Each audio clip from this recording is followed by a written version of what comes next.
Imagine you were a Top Gun pilot, the best of the best, flying a $40 million fighter jet over a perfectly calm blue ocean. Then your command ship radios in and tells you to investigate a strange object. You fly to the coordinates and you see it. An object with no wings, no engines, and no exhaust, moving in a way that seems to violate the laws of physics. This isn't a movie script. This is the true story of what happened to the pilots and radar operators of the USS Nimitz carrier strike group in 2004. Before we get to the strange events themselves, we have to understand the environment in which they occurred. This was not a story that came from a lone person on a dark country road. The events of November 2004 took place in one of the most controlled, most technologically advanced, and most professionally observed patches of airspace on the entire planet. Our story is set in the Pacific Ocean, about 100 miles off the coast of San Diego. The central player is the USS Nimitz Carrier Strike Group, a formidable flotilla of American naval power. At its heart is the USS Nimitz itself, a nuclear-powered supercarrier, a floating city and airbase that is the pinnacle of naval engineering. Accompanying the Nimitz was a full escort of smaller but incredibly advanced warships. The most important of these for our story is the Ticonderoga-class guided missile cruiser, the USS Princeton. The Princeton's role in the strike group was to be the primary defensive shield, and to do that, it was equipped with one of the most advanced radar systems ever created. The radar system on the USS Princeton was the AN-SPY-1, the heart of the Aegis combat system. This is a passive electronically scanned array radar, a marvel of modern technology. It doesn't have a big spinning dish like an old radar system. Instead, it has multiple flat arrays on the ship's superstructure, each containing thousands of small individual radar elements. This allows the system to scan the entire sky in all directions simultaneously, tracking hundreds of potential targets at once with incredible precision. It is designed to detect and track everything from sea-skimming missiles to high-flying ballistic targets. It is, without exaggeration, one of the most powerful and sophisticated sensor systems on Earth. And in early November of 2004, this incredibly advanced system started to see things it couldn't explain. The strike group was in the area for a series of training exercises in preparation for a deployment to the Persian Gulf. For about 2 weeks, the radar operators on the USS Princeton, particularly a petty officer named Kevin Day, began detecting strange, anomalous radar contacts. These were not just faint blips, they were solid, recurring targets, and they were behaving in a way that defied all known physics and aerodynamics. The objects, which the operators began to refer to as anomalous aerial vehicles, or AAVs, would typically appear on the radar at a very high altitude, around 80,000 feet, which is much higher than most conventional aircraft can fly. Then, they would perform a maneuver that was simply unbelievable. They would drop from 80,000 feet to just above the ocean surface, at about 50 feet, in a matter of seconds. A fall like that from a dead stop would take a minute and a half. These objects were actively flying downwards at hypersonic speeds. Then, they would hover, motionless, for a period of time, before accelerating away at speeds that were, again, almost too fast to track. They were not behaving like any known aircraft, missile, or natural phenomenon. For days, the quiet professional radar operators in the dark, cool Combat Information Center of the Princeton just watched and wondered. Now let's meet the other side of our story, the human observers. The pilots of Carrier Air Wing 11, stationed on the Nimitz, were some of the best trained and most experienced aviators in the world. These are not people prone to fantasy or exaggeration. They are professionals whose lives depend on their ability to accurately observe, analyze, and react to their environment in fractions of a second. The key figure in our story is Commander David Fravor. In 2004, he was the commanding officer of Strike Fighter Squadron 41, the Black Aces. He was a graduate of the famous Top Gun Naval Aviation School with over 16 years of flying experience and thousands of hours in the cockpit of a fighter jet. He was, in every sense, an expert observer at the absolute peak of his profession.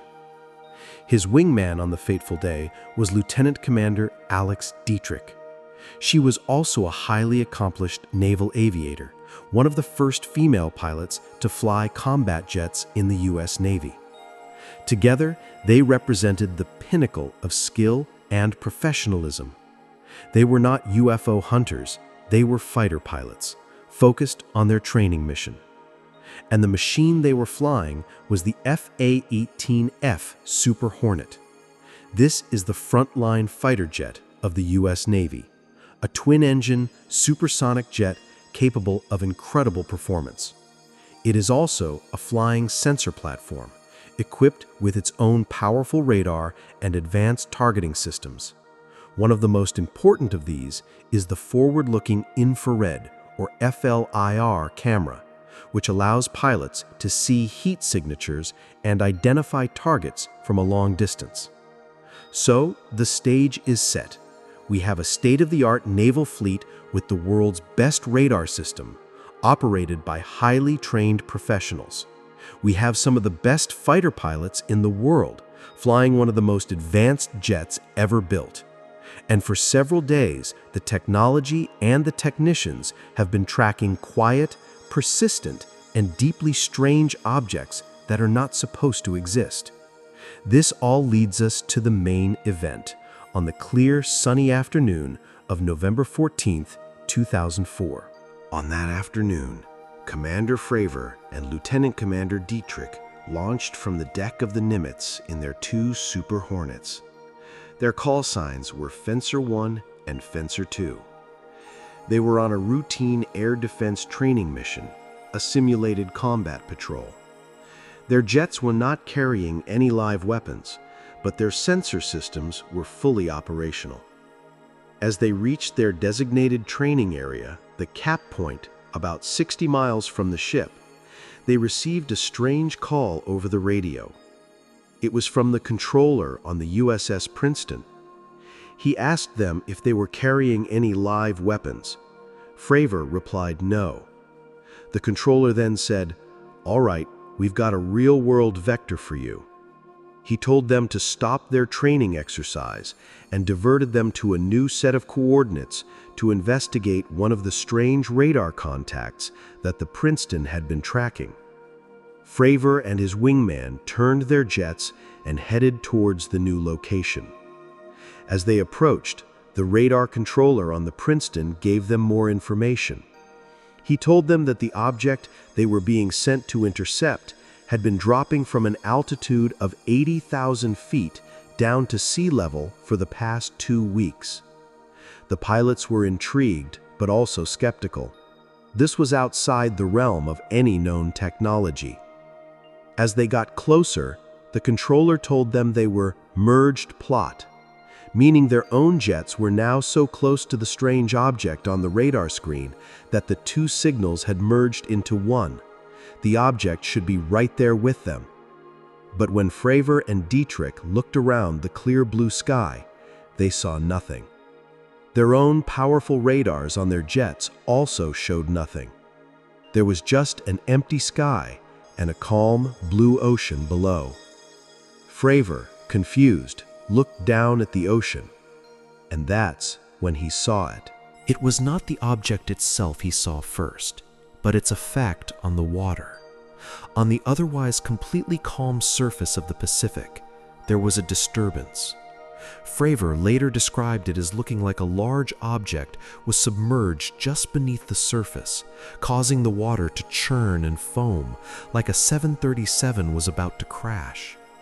It was a cross-shaped patch of white turbulent water, about the size of a football field. It was a deeply strange and unnatural sight in the middle of a calm sea. And then, hovering erratically just above this churning water, was the object itself.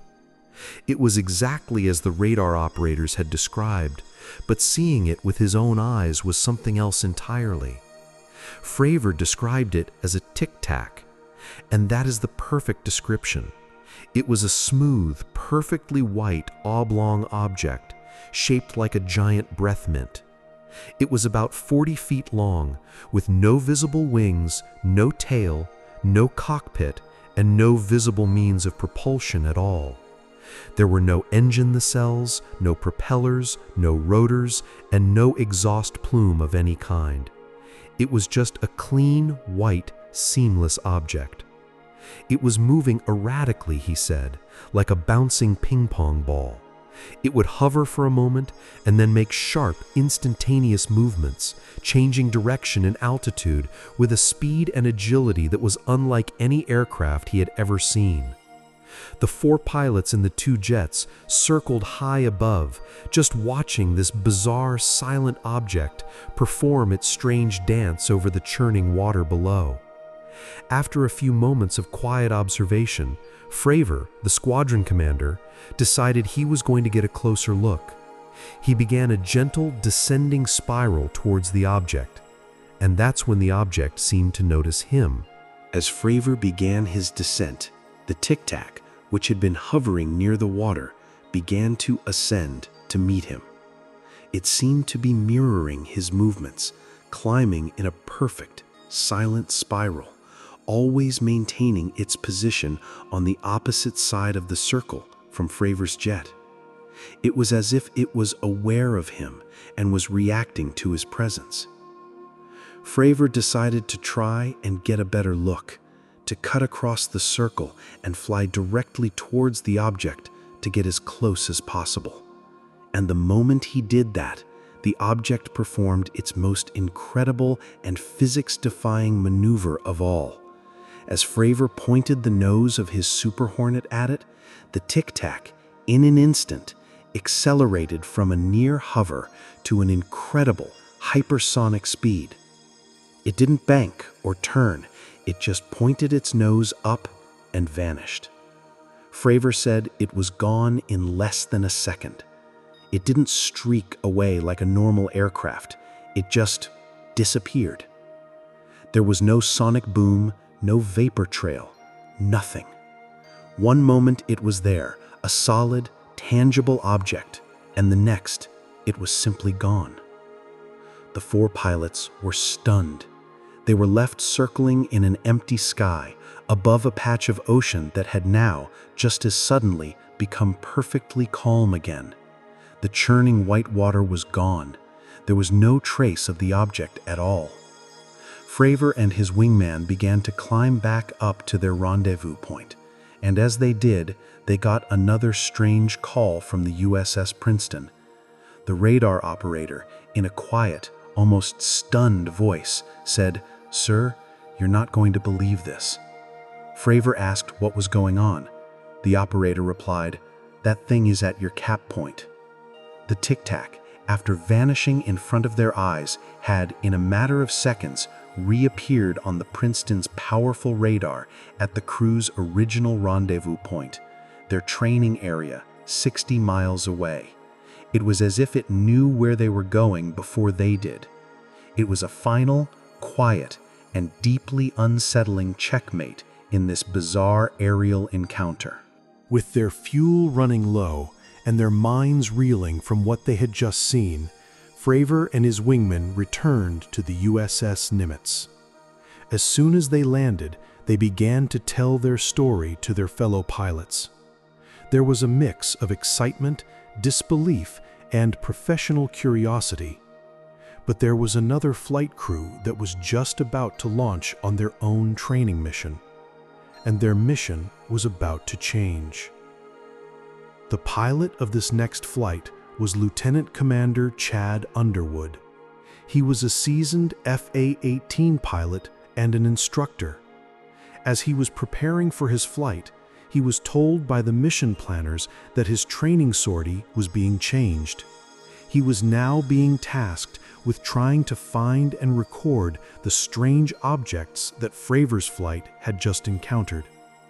He was told to make sure his advanced infrared camera system was ready to go. Underwood and his wingmen launched from the Nimitz and headed towards the last known coordinates of the object.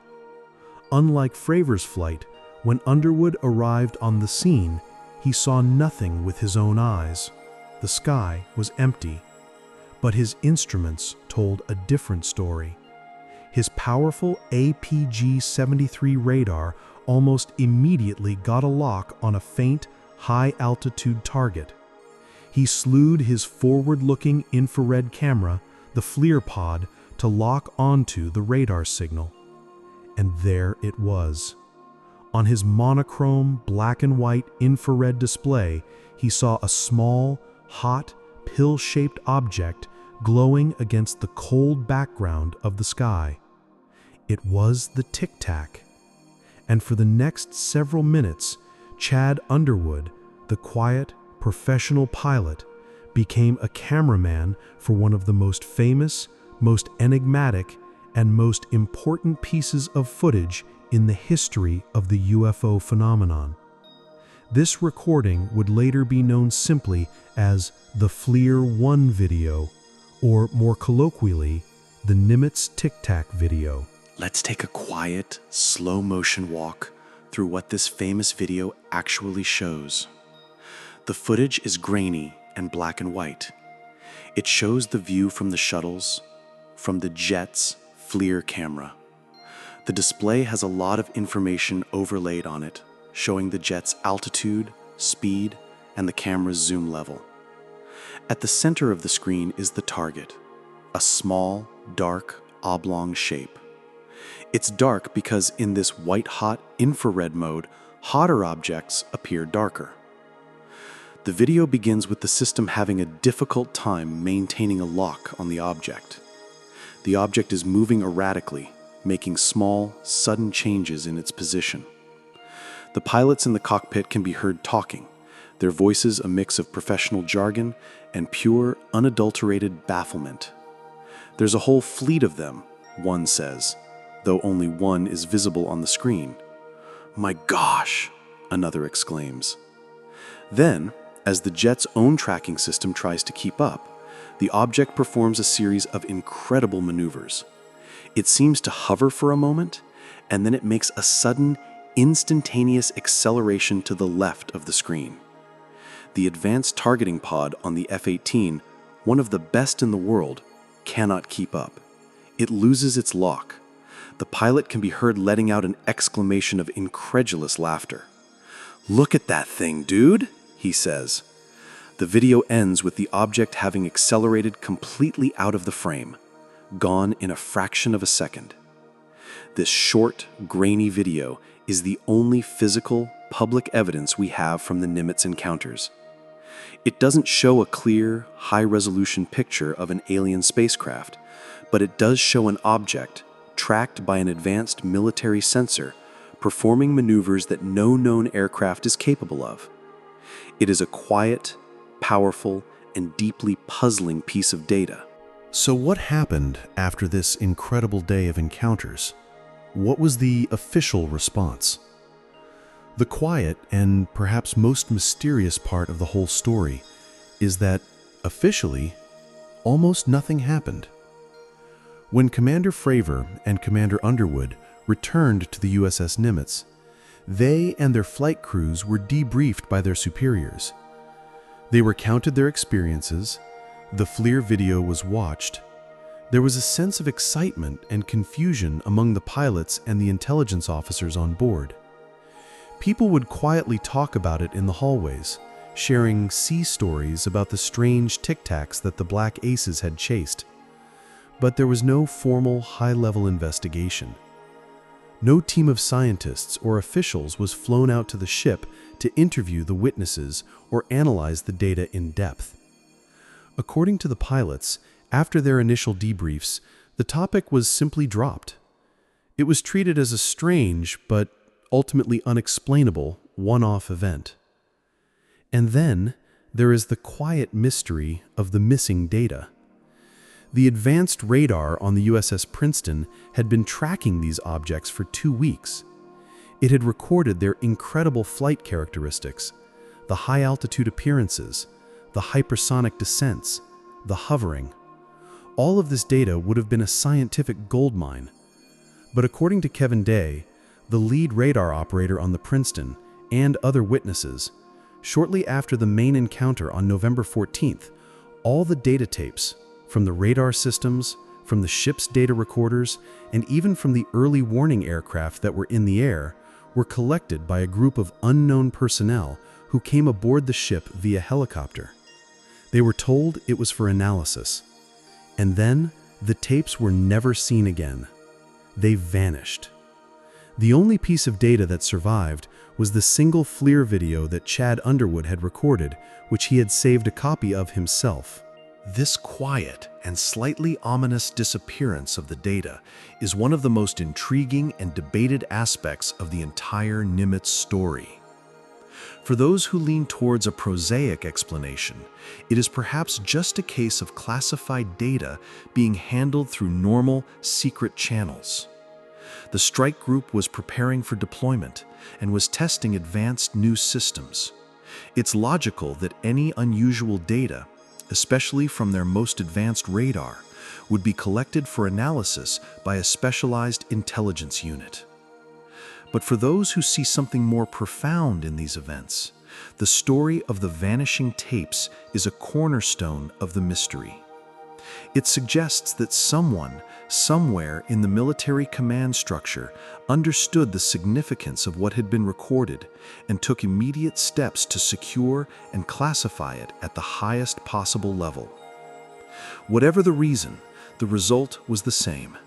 The incredible data from the SPY-1 radar, which had tracked these objects for weeks, was gone.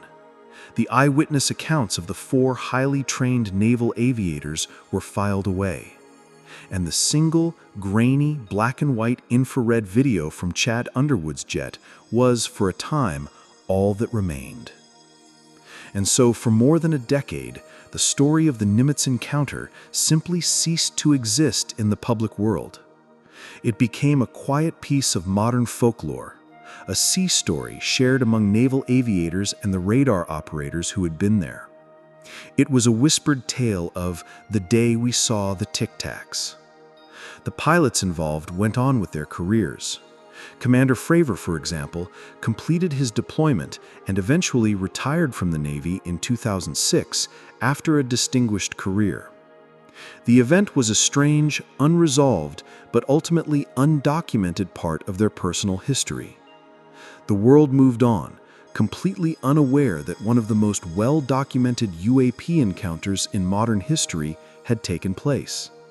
The silence for a time was absolute. That silence would finally be broken in 2017. The story of how the Nimitz incident finally came to light is a fascinating tale in itself. It begins not with a pilot or a radar operator, but with a quiet counterintelligence officer working deep within the Pentagon, a man named Luis Elizondo. For several years, Elizondo had been part of a small, largely secret and chronically underfunded program within the Defense Intelligence Agency. This program had a rather dramatic name, the Advanced Aerospace Threat Identification Program, or ATIP. The purpose of ATIP was to investigate credible reports of unidentified aerial phenomena, particularly those encountered by military personnel. Elizondo and his small team collected data, interviewed witnesses, and tried to understand the nature of the strange objects that our most advanced military hardware and our best trained observers were reporting. The Nimitz encounter of 2004 was one of the key cases that his program studied. Frustrated by what he saw as a lack of official interest and excessive secrecy surrounding the topic, Elizondo resigned from the Pentagon in October of 2017. He decided to go public, not with classified information, but with the simple, powerful truth that these encounters were real, they were well documented, and they were being taken seriously by at least a small part of the US government. He joined a new private research and media company, and in December of 2017, just 2 months after he resigned, he, along with several other former intelligence officials and the pilots themselves, participated in a groundbreaking story published in the New York Times. The headline was stark and historic: "Glowing Auras and Black Money, the Pentagon's Mysterious UFO Program." The story revealed the existence of the ATIP program to the world, and to accompany the story, they released 3 officially declassified but previously unreleased videos taken from the targeting pods of Navy fighter jets. One of those videos was the FLIR-1 footage, the Tic Tac video from the Nimitz incident. The impact of that New York Times article and the release of those 3 videos cannot be overstated. It was a seismic event. For the first time, the subject of UFOs was being treated not as a fringe conspiracy theory, but as a serious subject of national security, with credible, high-ranking sources, front-page coverage in the world's most respected newspaper, and official, declassified military footage to back it up. The FLIR-1 video, along with the other 2 videos released, Gimbal and Go Fast, became an instant global sensation. News channels around the world played the grainy, black and white footage. The quiet, professional, and completely baffled voices of the naval aviators became the soundtrack to a new era of public discussion about the phenomenon. This revelation triggered a slow but profound shift in the official government posture towards what were now beginning to be called unidentified aerial phenomena, or UAPs, a less culturally loaded term than UFOs. The stigma that had surrounded the topic for decades began to slowly erode. More pilots, both military and civilian, began to come forward with their own stories, now feeling that they could do so without fear of ridicule or damage to their careers. In the years that followed, the US government would go on to officially acknowledge the existence of a new task force, the UAP Task Force, and would eventually release an unclassified report to Congress on the subject in 2021. That report, while largely inconclusive, officially stated that these UAP encounters were real and that they represented a potential threat to national security that needed to be taken seriously.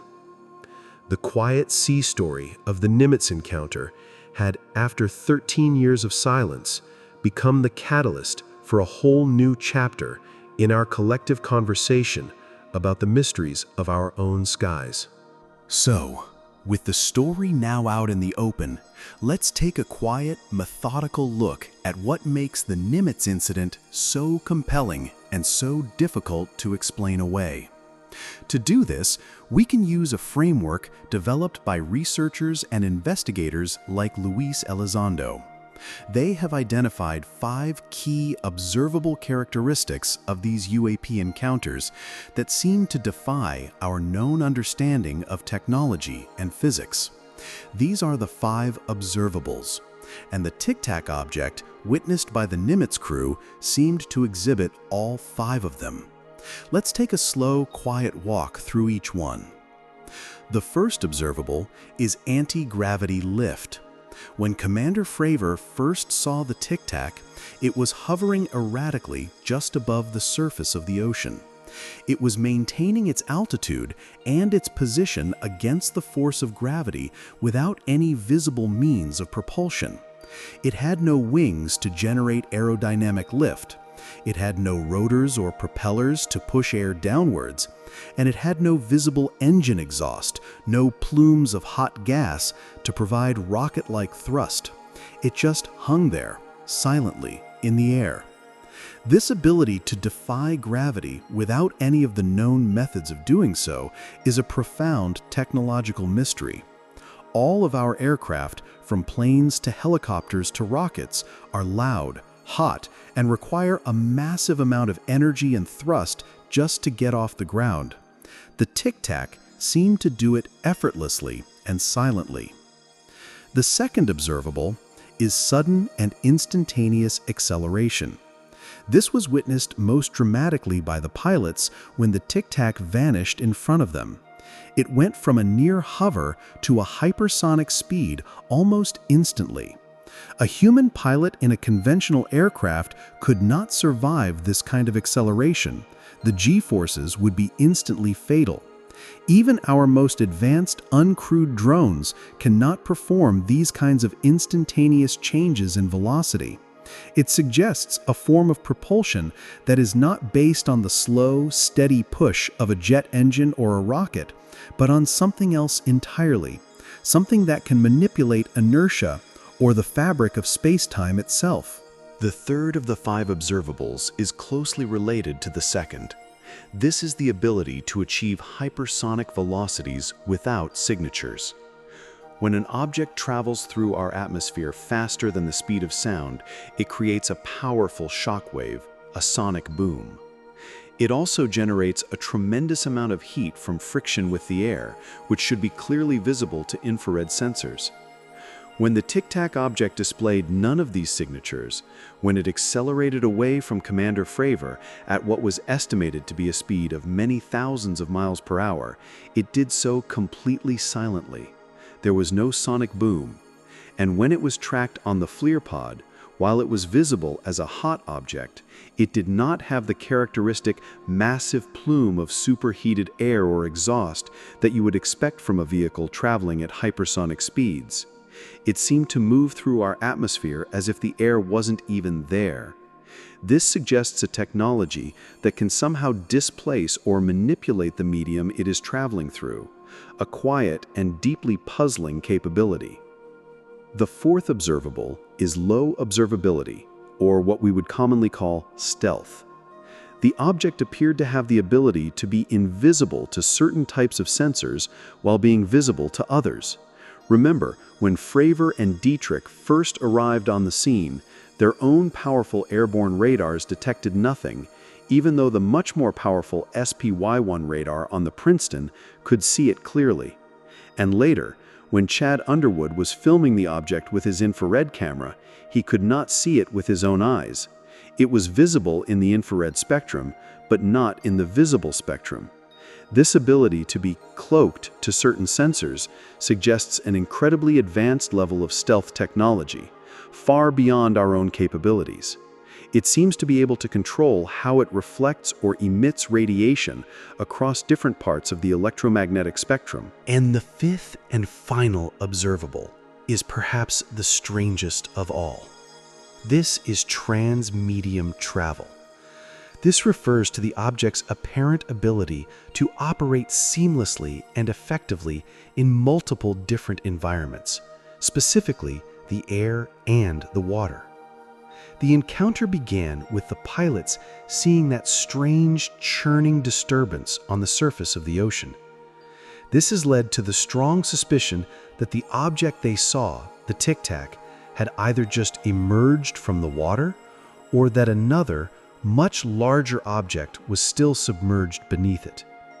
The Tic Tac itself was then observed to fly through the air with incredible speed and agility.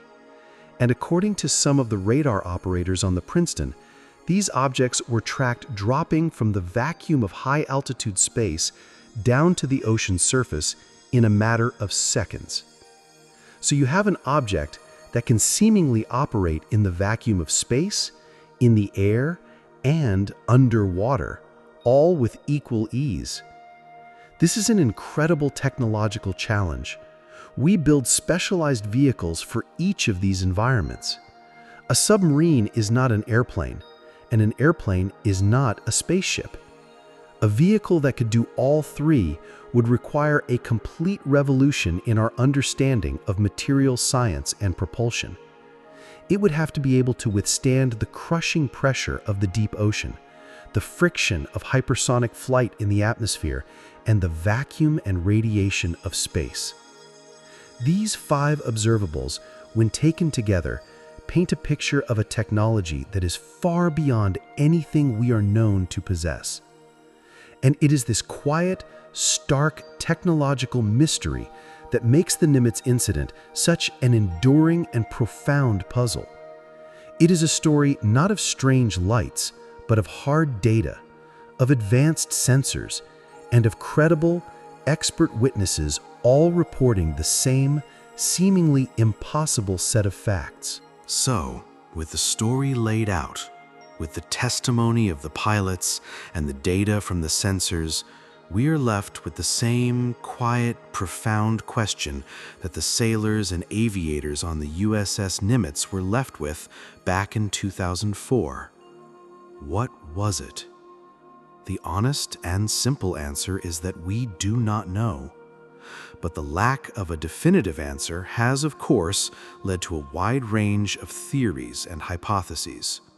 For the next part of our quiet journey tonight, let's calmly and respectfully explore some of these possibilities, from the most mundane to the most exotic. Let's start with the most skeptical and, for many, the most scientifically plausible explanations. These are the prosaic explanations. The first and simplest of these is that the entire event was the result of a series of equipment malfunctions and human error. Could the advanced SPY-1 radar on the USS Princeton have been glitching? It's possible. Complex radar systems can be subject to strange atmospheric conditions or can produce ghost tracks and false positives. Perhaps the system was not working correctly, or the operators were misinterpreting the data. However, this explanation struggles to account for the corroborating evidence. The objects were not just seen on the primary radar of the Princeton, but were also detected by the airborne radar of the E-2 Hawkeye surveillance aircraft that was in the area. And most importantly, the radar data was confirmed by a direct visual encounter by 4 highly trained naval aviators, and then confirmed again by a separate high-resolution infrared camera on a different aircraft. For the glitch theory to be true, you would have to believe that multiple, separate, advanced sensor systems, along with the eyes and brains of 4 expert observers, all malfunctioned in the exact same way, at the exact same time, to produce the same illusion. It's a very high bar for a coincidence. Another prosaic explanation is that the pilots were simply misidentifying a known, conventional aircraft or weather phenomenon. Could they have been seeing a new kind of weather balloon, or a flock of birds, or some kind of atmospheric mirage? This seems very unlikely, given the circumstances. The objects were tracked on radar for 2 weeks, performing maneuvers that are completely inconsistent with any known natural phenomenon. A flock of birds cannot drop from 80,000 feet to sea level in a few seconds. A weather balloon cannot accelerate to hypersonic speeds. And the pilots themselves are highly trained observers, whose job it is to identify different types of aircraft at a distance. It is deeply improbable that a Top Gun commander like David Fravor would mistake a normal airplane or a weather balloon for a 40-foot wingless white Tic Tac performing impossible maneuvers. This leads us to the next level of skeptical explanation, one that is a bit more compelling. This is the idea that the Nimitz strike group was witnessing a secret U.S. technology, perhaps a new kind of drone or unmanned aerial vehicle being tested by another branch of the military or an intelligence agency without the Navy's knowledge. This is a plausible idea. The military is always developing secret next-generation technology, and it's possible that they would want to test the capabilities of their new drones against the Navy's best defense systems. This theory would explain the high-tech performance of the objects. However, it also has some serious problems. First, the performance characteristics of the Tic Tac, particularly the instantaneous acceleration and the lack of any visible propulsion, seem to be far beyond even the most advanced theoretical technology that we believe to exist, even today, let alone in 2004. Second, the idea of one part of the U.S. military testing a secret program by harassing its own carrier strike group in a busy training area, causing fighter jets to be diverted and potentially creating a safety hazard, seems incredibly reckless and unlikely. And finally, if it were a secret American drone program, why would the Pentagon declassify the videos and allow the pilots to speak about it publicly years later? The secret technology explanation is plausible, but it leaves many quiet questions unanswered. If it wasn't an equipment malfunction, and it wasn't a secret American drone, then what other possibilities are there? Some have suggested that it could have been a new kind of technology developed by a rival foreign power, like Russia or China. This is the foreign adversary explanation. This would explain the secrecy and why the US government is now taking these encounters so seriously, as they would represent a profound and destabilizing leap in military technology. But this theory faces the same major hurdle as the secret US drone theory. The observed flight characteristics of the Tic Tac seem to be beyond the known capabilities of any nation on Earth, both then and now.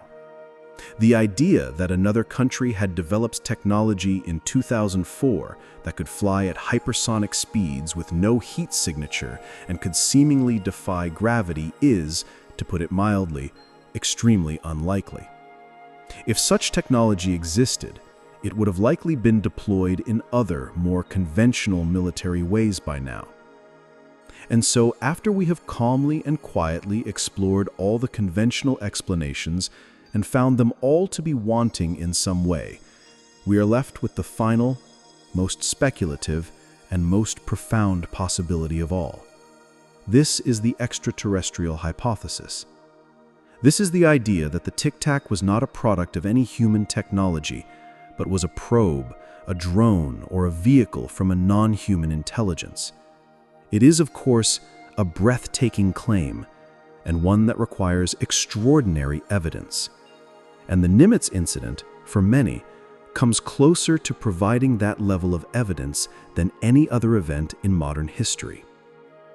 Let's be clear, this is not proof. It is an inference. But it is an inference based on the quiet, direct testimony of credible observers and the hard data from advanced sensors, all of which seem to show an object operating with a level of technology that is far beyond our own. If we take the witness statements and the sensor data at face value, then the extraterrestrial hypothesis, as strange and as world-shifting as it is, becomes one of the few remaining possibilities that seems to fit all the facts. If we allow our minds to gently entertain this possibility, just as a thought experiment, what would it mean?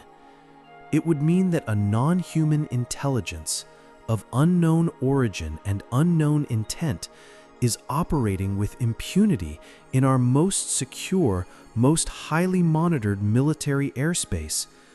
It would mean that they possess a technology that is so far advanced beyond our own that it appears to us like magic. It would mean that we are not alone in the universe and that we are not the most advanced kids on the block.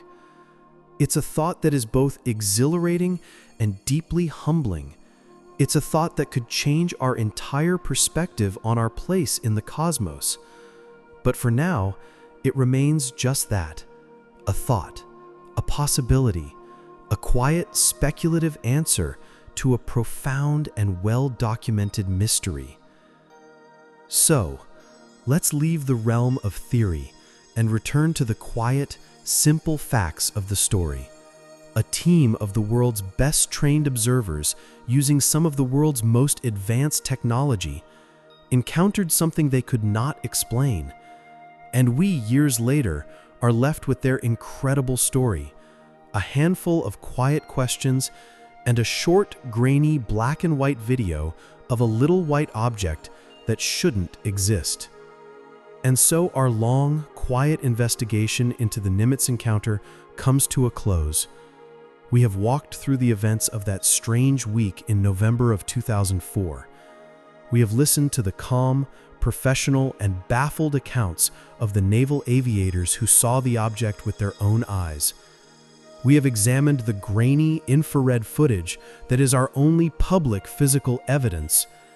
And we have explored the various theories, from the mundane to the extraordinary, that seek to explain what happened. Let's begin our deeper dive by returning to the setting.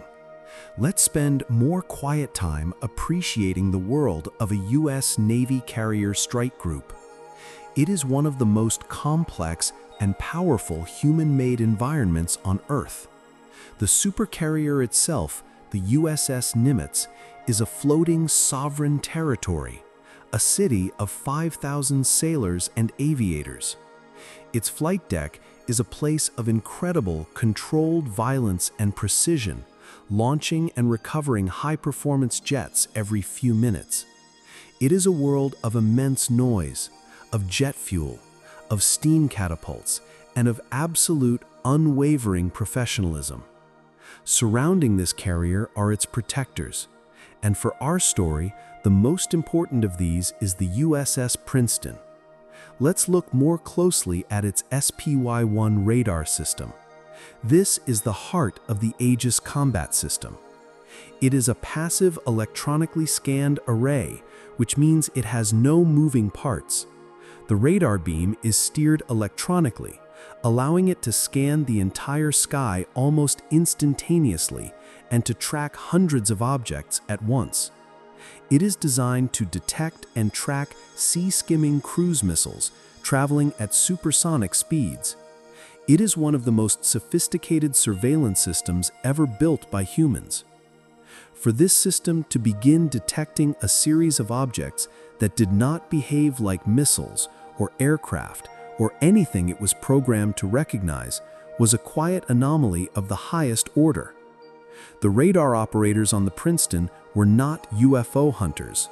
They were highly trained technicians whose job was to interpret the data from this incredibly complex system. And for 2 weeks, the system was telling them that something very strange was happening in their airspace. They would see a target appear out of nowhere at 80,000 feet, far above normal commercial or military air traffic.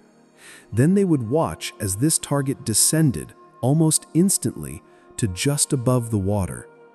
It was a flight path that was, from a physics perspective, completely impossible. Let's explore the flight characteristics of these strange radar contacts in more detail.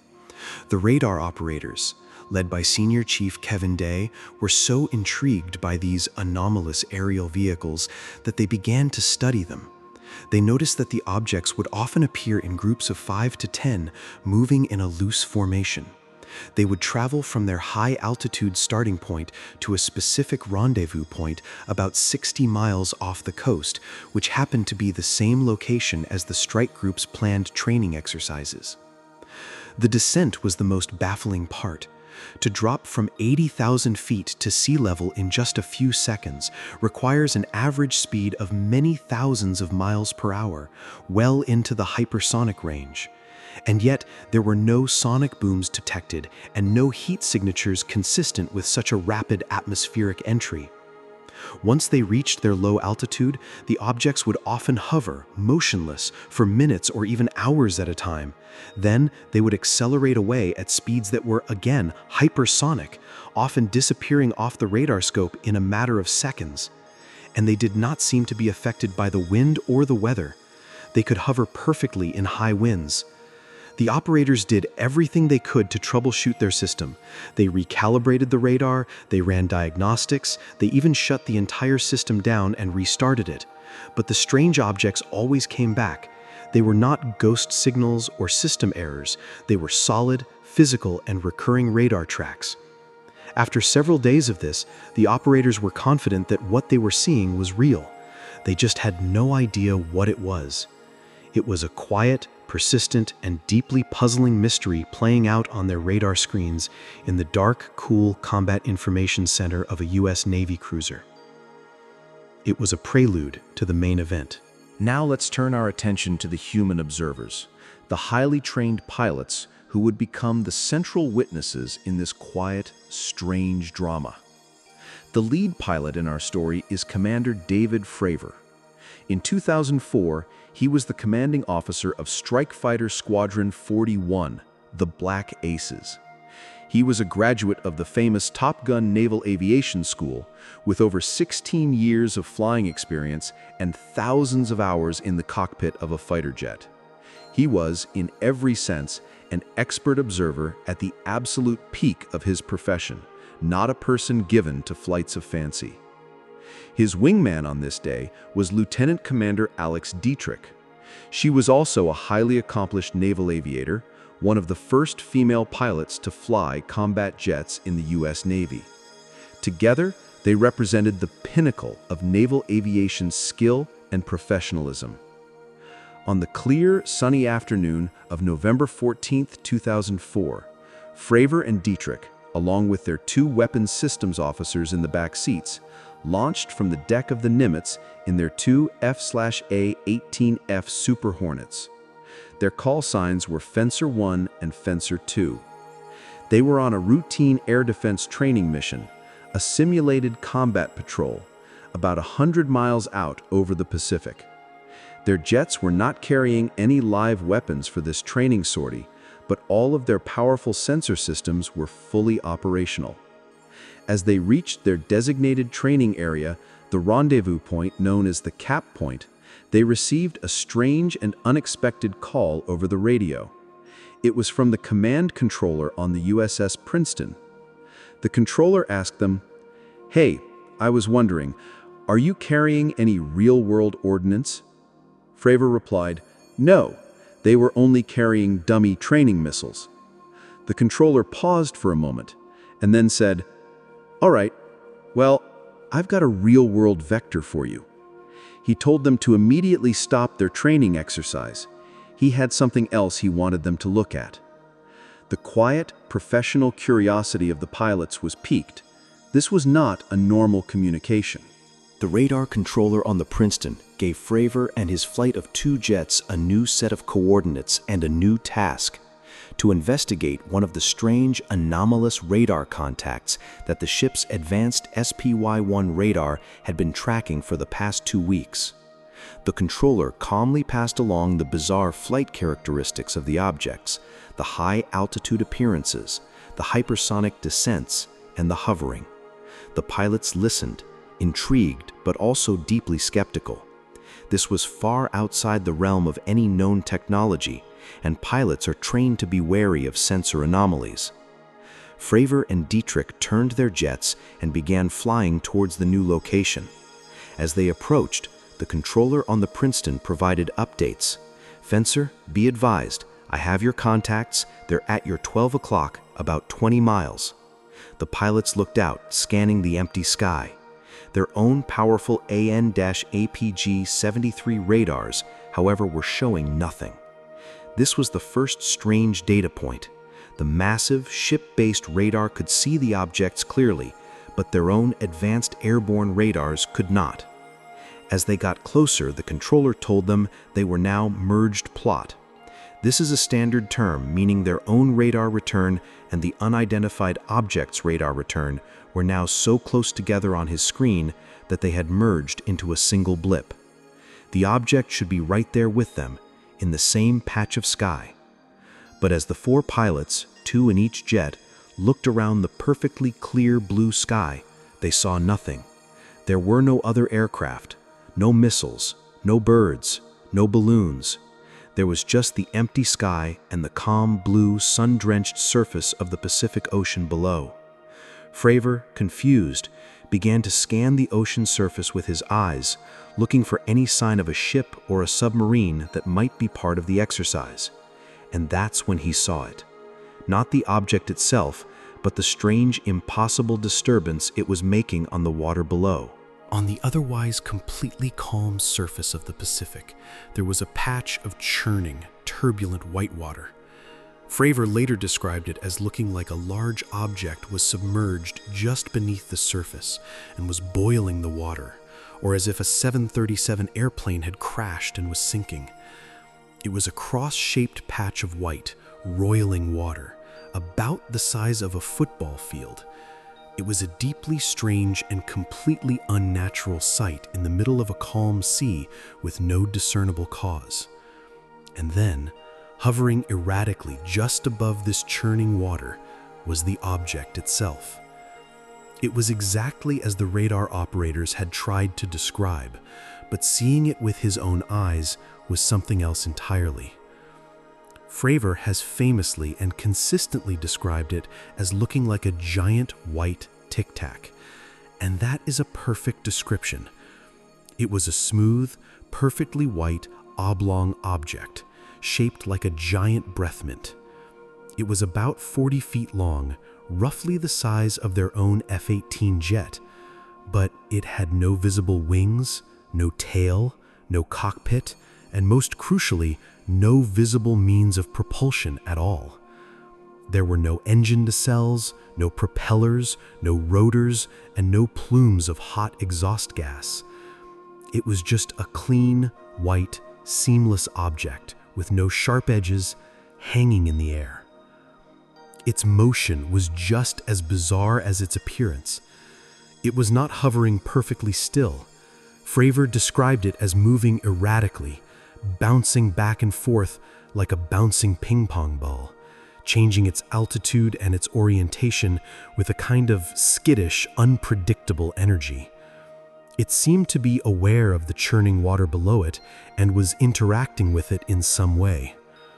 The four pilots in the 2 jets, some of the most highly trained observers on the planet, circled high above at about 20,000 feet, just watching this bizarre, silent object perform its strange, impossible dance over the roiling sea. After a few moments of quiet, stunned observation, Fravor, as the squadron commander, made the decision to get a closer look. He began a gentle descending spiral in his Super Hornet down towards the strange object. And that's when the object seemed to finally notice him. As Commander Fravor began his descent, the Tic Tac, which had been hovering just above the water, began to ascend to meet him. Its movement was not like a helicopter climbing. It was smooth and instantaneous. It seemed to be aware of his jet and was now reacting to his presence. Fravor watched as the object began to mirror his own movements, climbing in a perfect, silent spiral, always maintaining its position on the opposite side of the imaginary circle from Fravor's jet. It was as if the object was intelligently, and perhaps even playfully, engaging with him. In his debriefs, Fravor has described this moment with a sense of quiet awe. He felt that the object was demonstrating a technology that was far beyond his own. He was in a $40 million fighter jet, the pinnacle of modern aviation, and this strange wingless object was effortlessly matching his every move. Fravor, a Top Gun pilot with a fighter pilot's instinct, decided he wanted to get a better look. He wanted to get closer, to see if he could make out any details on the object's surface. So he decided to stop his gentle circling descent and make a more aggressive move. He decided to cut across the circle. He pointed the nose of his Super Hornet down and made a direct diving run towards the object, trying to intercept it and get as close as possible. And the moment he committed to this maneuver, the object responded with an act of acceleration that to this day, Fravor can only describe as impossible. As he dived towards it, the Tic Tac, which had been gracefully climbing to meet him, suddenly and instantaneously broke from its spiral. It didn't bank or turn, it just oriented itself and accelerated away at a speed that was almost beyond comprehension. Fravor said it was gone in less than a second. It didn't streak away like a conventional aircraft, growing smaller in the distance. It was simply there one moment, and then it was gone the next. There was no sonic boom. There was no vapor trail.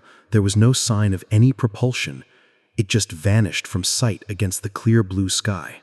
The four pilots were stunned into a moment of quiet disbelief. They were left circling in an empty sky. Fravor looked down at the ocean. The churning patch of white water that had been there just moments before was now also completely gone. The ocean surface was perfectly calm and blue, as if nothing had ever been there. There was no trace of the object, no wreckage, no sign of any disturbance at all. It was as if the entire bizarre encounter had been a hallucination. But it wasn't.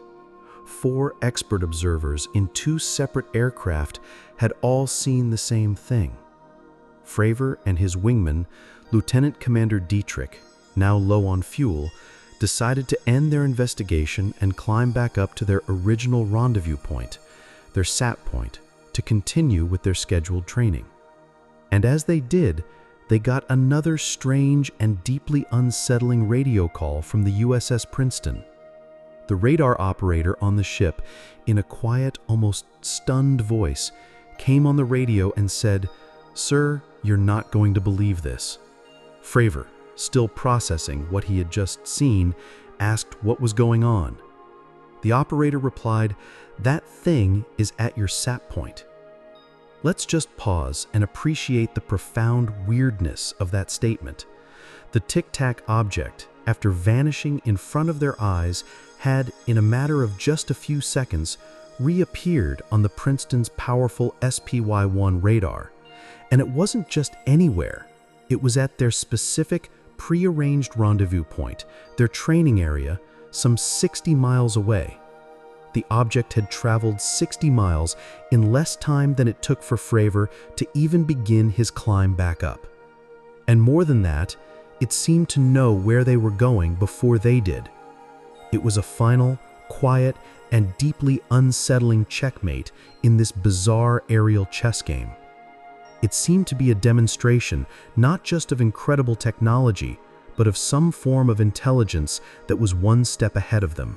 With their fuel now running dangerously low and their minds reeling from what they had just seen and heard, Fravor and his wingmen scrubbed the rest of their training mission and returned to the USS Nimitz. As soon as they landed and got out of their jets, the story of their encounter began to spread like wildfire through the ready rooms and hallways of the carrier. They were debriefed by their intelligence officers. They told their story, describing the churning water and the impossible wingless Tic Tac. Fravor, a squadron commander with an impeccable reputation, even drew a little picture of the object on a whiteboard for his fellow pilots. There was a mix of excitement, deep curiosity, and a good deal of professional ribbing and joking, as you would expect among fighter pilots. But everyone who knew Dave Fravor knew that he was not someone who made up stories. Something very real and very strange had happened out there. But there was another flight crew on the Nimitz that was just about to launch on their own training mission, and their mission was about to change. The pilot of this next flight was Lieutenant Commander Chad Underwood. He was a seasoned FA-18 pilot and an instructor, known for his calm, analytical demeanor. As he was in his final preparations for his flight, he was told by the mission planners that his routine training sortie was being changed. He was now being tasked with a real-world intercept mission. He was told to try and find, and most importantly, to try and get a sensor lock and record the strange objects that Fravor's flight had just encountered. He was specifically instructed to make sure his advanced infrared camera system, the AN/ASQ-228 Advanced Targeting Forward-Looking Infrared, or ATFLR POB, was ready to go. The mission was no longer about training. It was about gathering data on a complete unknown. Underwood and his wingmen launched from the Nimitz and headed towards the last known coordinates of the object, flying out towards that quiet patch of empty, blue ocean. Unlike Commander Fravor's flight, when Chad Underwood and his wingmen arrived at the designated coordinates, they saw nothing with their own eyes. The sky was empty. The ocean was calm. There was no visual sign of any disturbance or any strange objects, but their instruments told a very different story. Underwood's powerful APG-73 radar almost immediately got a contact. It was a faint, intermittent signal, but it was there. He now had a target to lock onto. Following his training, he slewed his FLIR pod, the infrared camera, to lock onto the radar signal. The FLIR pod is an incredibly sensitive thermal imaging system. It doesn't see visible light, it sees heat, and it can detect the faint heat signature of an aircraft from many dozens of miles away. And when he looked at his display screen in the cockpit, there it was. On his monochrome black and white infrared display, he saw a small, hot, pill-shaped object glowing against the cold background of the sky. It was the Tic Tac. He couldn't see it with his eyes, but his infrared camera could see it perfectly. For the next several minutes, Chad Underwood, the quiet, professional pilot, became a cameraman for one of the most famous, most enigmatic, and most important pieces of footage in the history of this strange phenomenon. This short video recording, which would remain secret for over a decade, would later become known simply as the FLIR-1 video, or, more colloquially, the Nimitz Tic Tac video. It is the only piece of physical, public evidence we have from this entire bizarre series of encounters. And what it shows is a quiet, frustrating, and deeply puzzling dance. Let's take a quiet, slow-motion walk through what this famous video actually shows. The footage itself is grainy and black and white. It shows the view from the jet's FLIR camera. The display has a lot of technical information overlaid on it, showing the jet's own altitude and speed and the camera's zoom level and tracking mode. At the center of the screen is the target, a small, dark, oblong shape. In this white-hot infrared mode, hotter objects appear dark, but later analysis showed the system was actually in black-hot mode, meaning the object was indeed a hot spot against the cold sky. The video begins with the system having a very difficult time maintaining a stable lock on the object.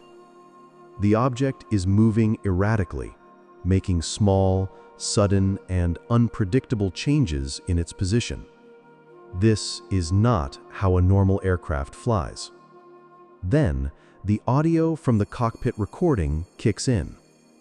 We can hear the pilots, Underwood, and his weapons systems officer talking to each other, their voices a perfect mix of professional jargon and pure, unadulterated bafflement. "There's a whole fleet of them," one of them says, though only one object is visible on the screen at this time. It's a tantalizing, unexplained comment. Are they seeing more on radar? Or are they referring to the groups that had been tracked previously? We don't know. Then, as the object hovers, one of the pilots exclaims, "My gosh!"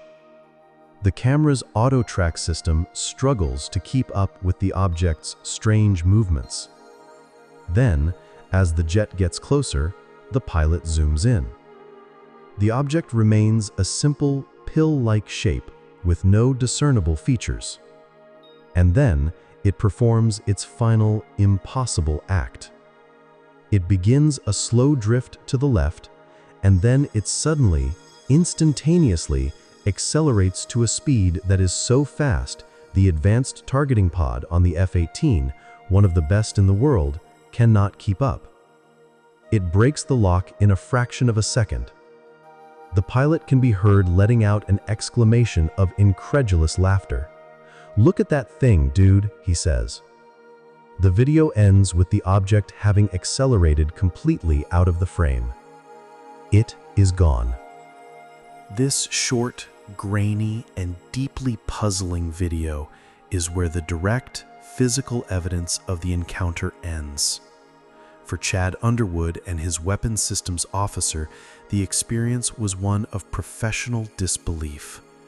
They had a perfect lock on a solid object that was demonstrating flight characteristics that were simply not supposed to be possible. After the object vanished from their screens, they continued their patrol for a time, but the object did not reappear. They then returned to the USS Nimitz, their mission complete. They had captured the ghost. Back on the carrier, the atmosphere was a strange mix of excitement and confusion. The story of Fravor's visual encounter, combined now with Underwood's sensor data, had turned the strange radar tracks from a technical anomaly into a real, tangible event. The pilots gathered in the ready rooms, talking in quiet, hushed tones. Fravor, as we mentioned, drew a picture of the Tic Tac on a whiteboard, trying to explain its strange, seamless appearance and its impossible movements to his fellow aviators. There was, of course, a good deal of hangar deck humor. Pilots would joke about alien encounters and flying saucers, but beneath the jokes, there was a current of serious, professional curiosity and concern. These were not just strange lights in the sky. These were physical objects tracked by our most advanced systems and witnessed by our best observers operating with impunity in a secure military training zone. And yet, the official response was a quiet and baffling one. Fravor and the other pilots were debriefed by their squadron intelligence officers. They filed their reports. But that was it. There was no formal, high-level investigation. No team of scientists or officials from the Pentagon was sent out to the Nimitz to interview the witnesses in depth or to conduct a thorough analysis of the encounters. The event, as incredible as it was simply logged and, it seemed, quietly forgotten by the official chain of command. The Nimitz Carrier Strike Group finished its training exercises and prepared for its deployment to the Persian Gulf. The story of the Tic Tac was, for a time, over. But the mystery of the data was just beginning. This brings us to one of the most intriguing and debated parts of the entire Nimitz saga, the story of the vanishing data.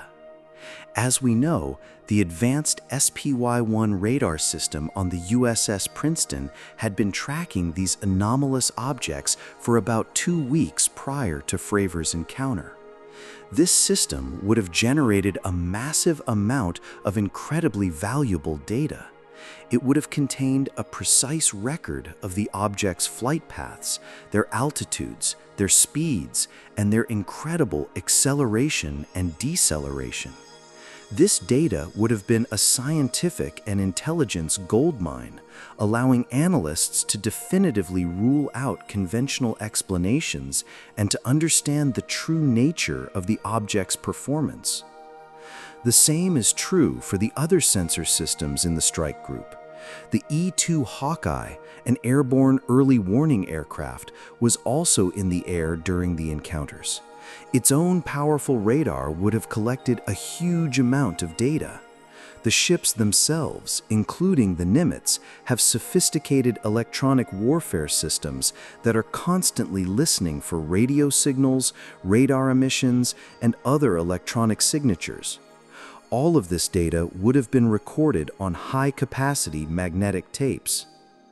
According to several of the key witnesses, including the lead radar operator on the Princeton, Senior Chief Kevin Day, something very strange happened to this data shortly after the main event on November 14th. He has stated in interviews that a day or two after the encounters, a team of unknown personnel arrived on the USS Princeton via helicopter. These were not people that he recognized from the ship's normal chain of command. They identified themselves as being from a higher authority and requested that all the recorded data related to the anomalous tracks be handed over to them.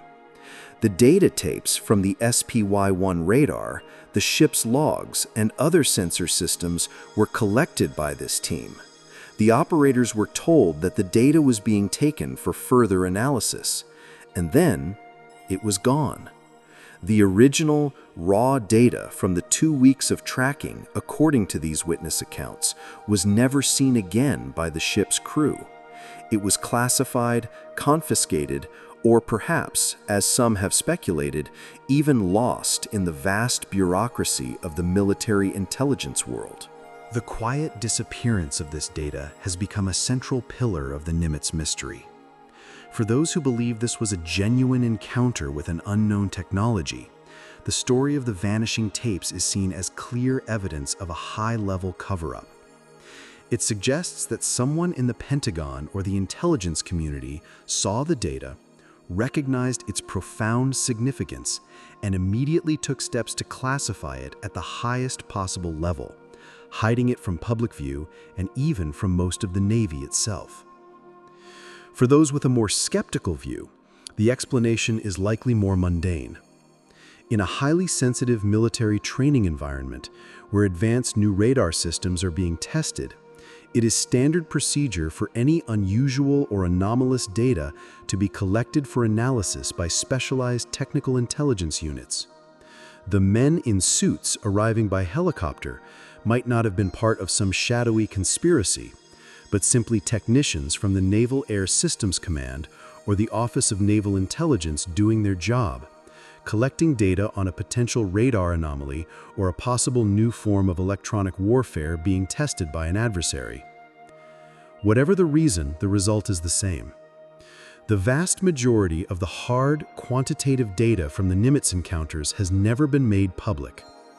The only piece of physical evidence that managed to slip through the cracks and eventually make its way into the public domain was that single, short, grainy infrared video from Chad Underwood's jet, purportedly because he had made a personal copy for himself before the main data was collected.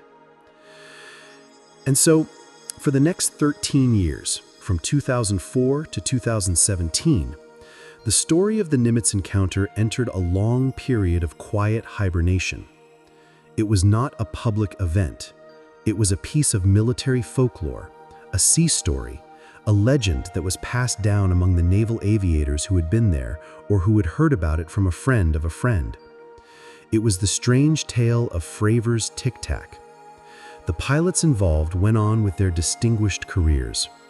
But the memory of that strange white wingless object and its impossible acceleration remained a quiet, unresolved puzzle in the backs of their minds. The wider world remained completely unaware. The great silence, at least officially, continued. That silence would finally be broken in spectacular fashion in December of 2017. The story of how the Nimitz incident finally came to light is a fascinating tale of leaks, investigative journalism, and a quiet, internal shift within the U.S. government. The key figure in this revelation was a man named Luis Elizondo. Elizondo was a career counterintelligence officer who who had spent years working for the Department of Defense and various intelligence agencies.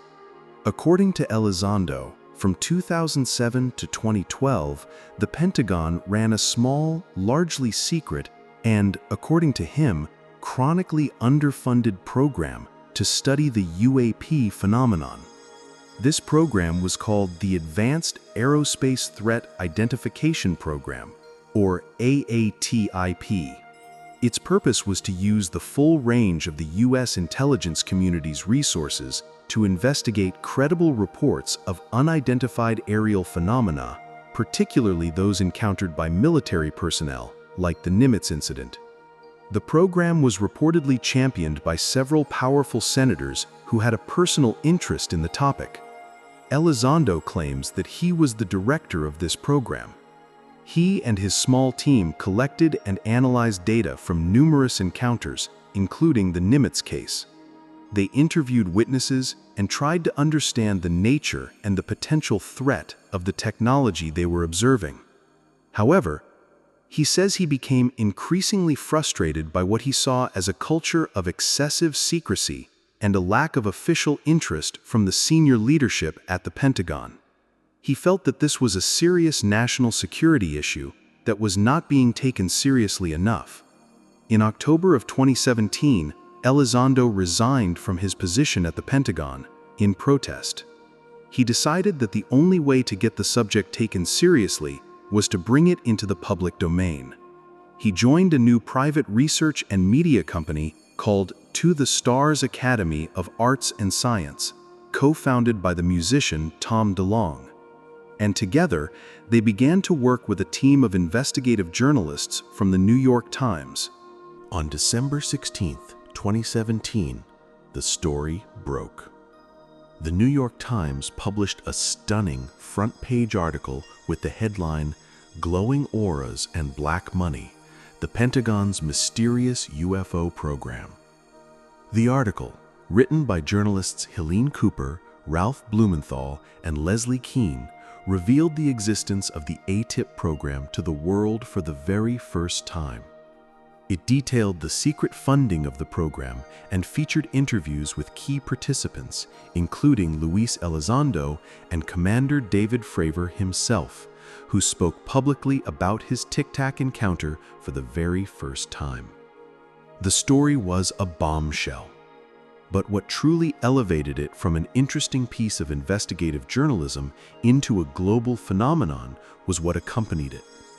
Along with the article, the New York Times, in coordination with Elizondo's group, released 3 officially declassified but previously unseen videos taken from the flare targeting pods of Navy FA-18 jets. One of those videos was the FLIR 1 footage, the Tic Tac video from the 2004 Nimitz encounter. The other 2 videos, nicknamed Gimbal and Go Fast, were from a similar series of encounters that happened with the USS Theodore Roosevelt Carrier Strike Group off the east coast of the United States in 2015. The release of these 3 videos was a seismic event. For the first time, the public was seeing clear, official, military-grade sensor data of objects performing seemingly impossible maneuvers. News channels around the world played the grainy black and white footage on a loop. The quiet, professional, and completely baffled voices of the naval aviators, "Look at that thing, dude," became the soundtrack to a whole new era of public discussion about the UAP phenomenon. The quiet sea story of the Nimitz encounter was now one of the most famous and credible UFO cases in history. The impact of that 2017 New York Times article and the release of the 3 videos cannot be overstated. It fundamentally changed the conversation around UFOs.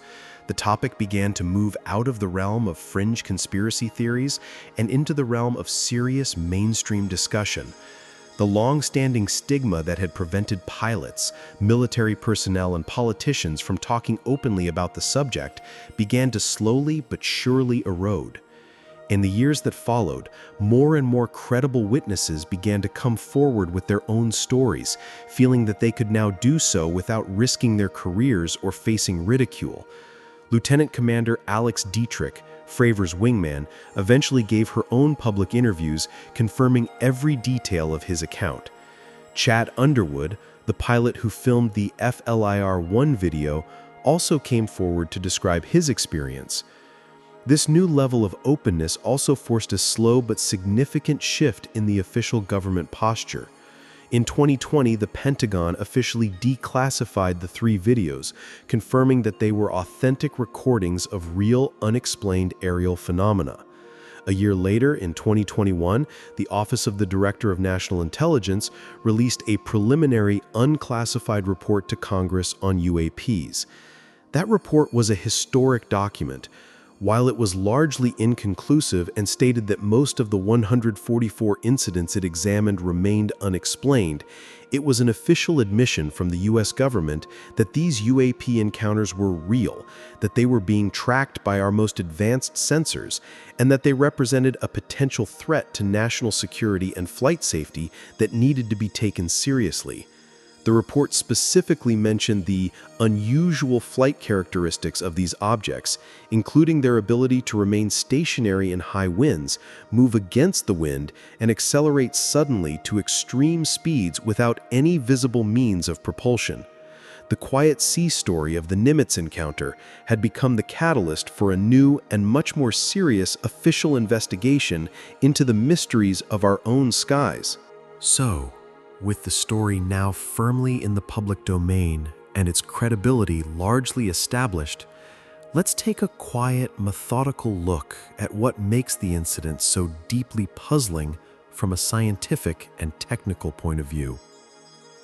To do this, we can use the framework developed by researchers and investigators who have studied these military encounters.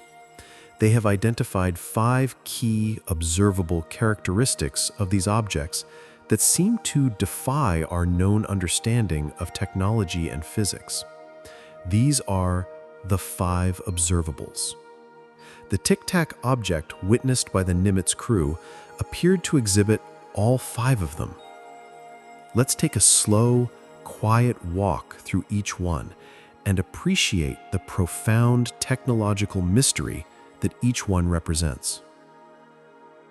The first observable is anti-gravity lift. This is perhaps the most fundamental and most profound of all the challenges.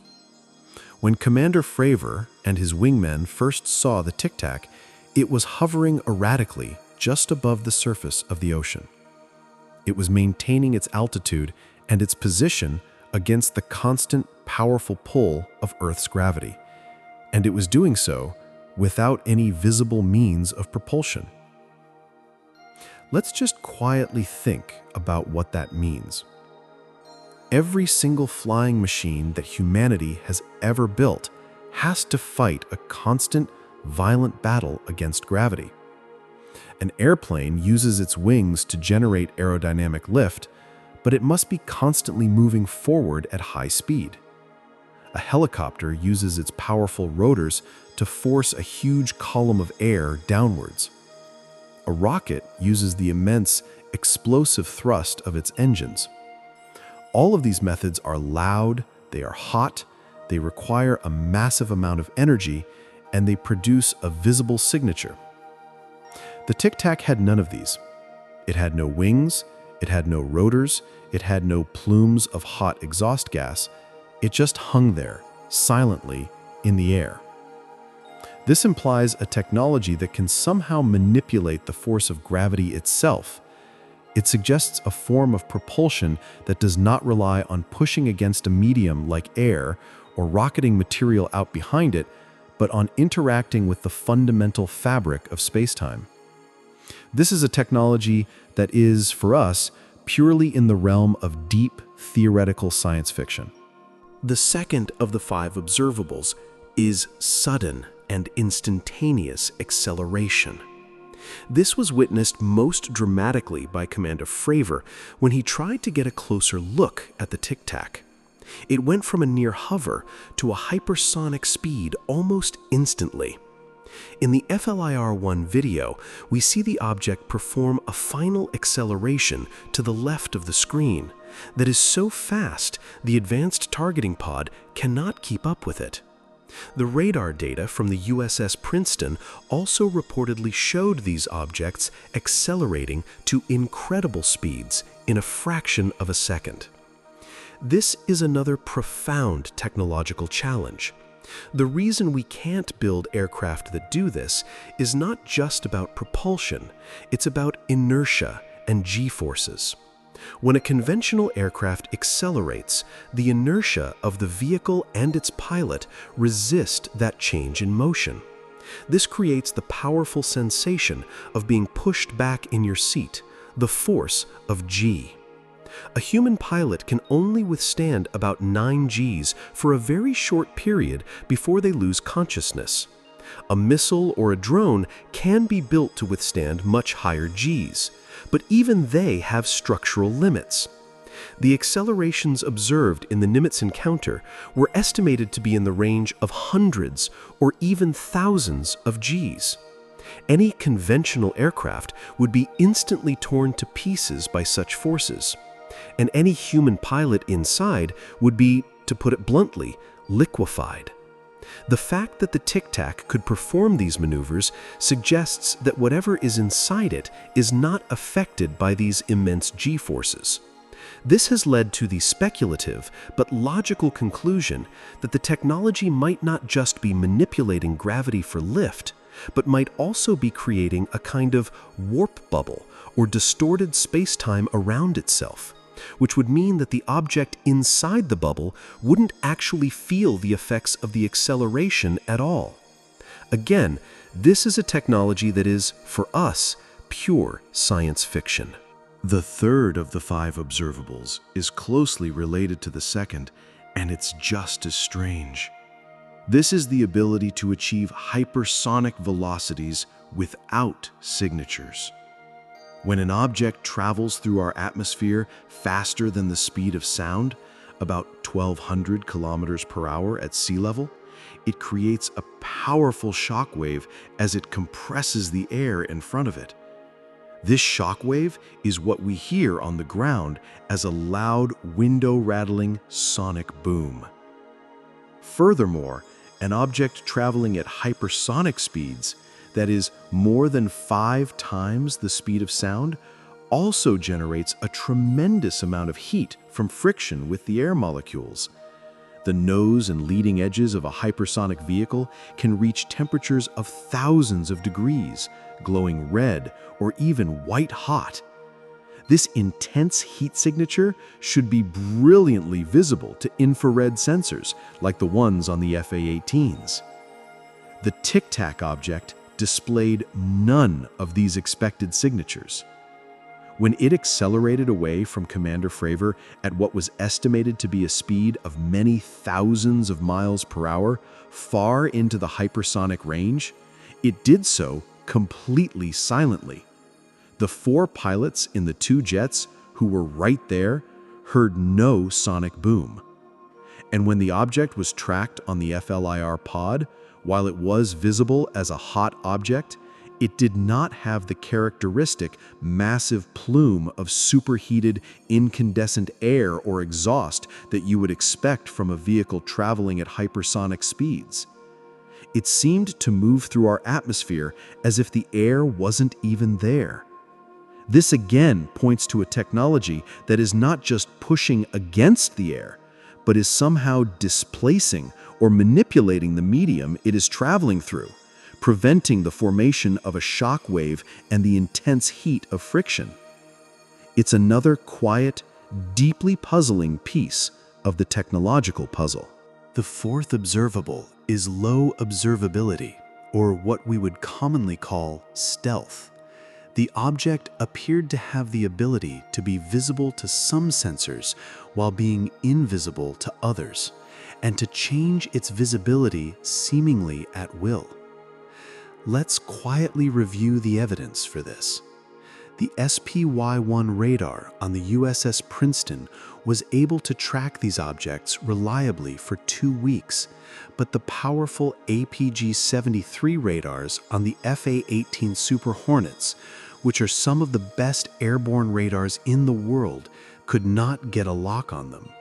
This suggests the object was somehow stealthed against that specific type of radar. Then there is the visual aspect. When Chad Underwood was filming the object with his infrared camera, he could not see it with his own eyes, even though he was looking in the right direction.